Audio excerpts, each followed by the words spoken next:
Kwakumberi. Yeah man, this next guy talking representing Roadblock to the fullest. Actually I've got an new album Mutun Murifu to the fullest. This has been produced by most of the producers that you know, Roadblock, Sunshine Studios, Mastermind, Heatwaves, and so forth. Right now I'm going to introduce one of the songs, which is called Dusara Nwana. Please. Kwakumbe Kwakumbe Lia Ndaraseuta Ashina basa no sarane vana vangu Ne vana vangu Chero ukaenda Akwaumwena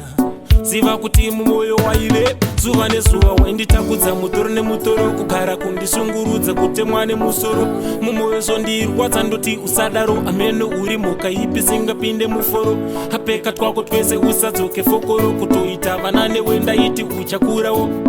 Unondigumbura ndava kukudzupura Habasa kutsvaga varume nedoro Hazvina basa ndosarane vana vangu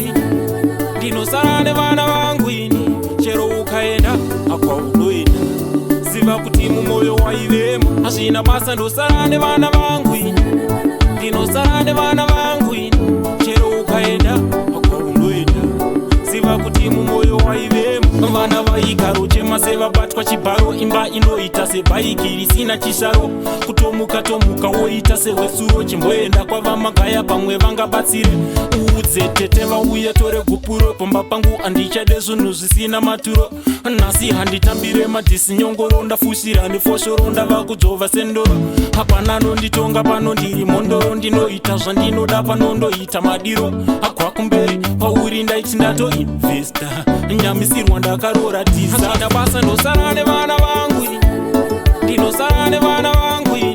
Chero ukaenda akwaunoenda Ziva kuti mumoyo waivemo Hazvina basa ndosarane vana vangu Ndinosarane vana vangu Chero ukaenda akwaunoenda Ziva kuti mumoyo waivemo Akana ruri rudo Hauna kana market unondipinza pfumo Kuita kunge rocket Pfungwa dzako dzakashama kuita kunge bucket Saka mai mwana dzungu mune papa bag Taiti tichasvika kumagumo Urizvirawe pamwe chete netsumo Tototya kupinda mumba muno Chigara waenda usambodzoke Hazvina basa ndosarane vana vangu Ndinosarane vana vangu Chero ukaenda akwaunoenda Ziva kuti mumoyo waivemo Hazvina basa ndosarane vana vangu Ndinosarane vana vangu Chero ukaenda akwaunoenda Ziva kuti mumoyo waivemo Hazvina basa ndosarane vana vangu Ndinosarane vana vangu Chero ukaenda akwaunoenda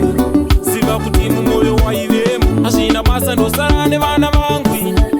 Ndinosarane vana vangu Chero ukaenda akwaunoenda Ziva kuti mumoyo waivemo Zuva nezuva wainditakudza mutoro nemutoro Kugara kundishungurudza kutemwa nemusoro Mumoyo zondirwadza ndoti usadaro Ameno uri muka ipi singapinde muforo